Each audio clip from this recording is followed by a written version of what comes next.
చావు బతుకులో ఉన్నారు. ట్రైన్ పెట్టి లేపుకొని బతుకుతున్నారు. నానంతా ఉన్నారు. అసలు ఏమైందంటే కట్టెల లారీ కారు మీద పడ్డారు. కారులో 4 లేడీస్ ఉన్నారు. ఒక ఇద్దరిని గుంజడం బయట నుంచి 2 లేడీస్ వస్తలేదు. అయితే ప్రాణాలతో ఉన్నారు. ట్రైన్ బట్టి లేపితే కట్టెల లారీ పిల్లలు బతకరు. 108 చేసినాం వస్తుంది. మీరే వచ్చి ట్రైన్ పెట్టి లేపియాలి. 5 కిలోమీటర్ హైవే మీద.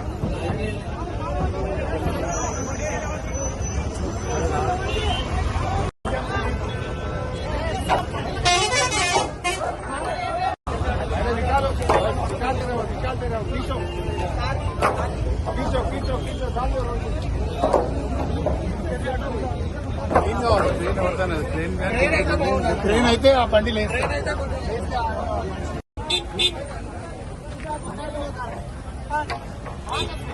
అయినా కూడా పనిలోనే ఉంటాను. నువ్వు తీసుకుపోతావు బిడ్డ అక్కడేనా అంటే క్లాస్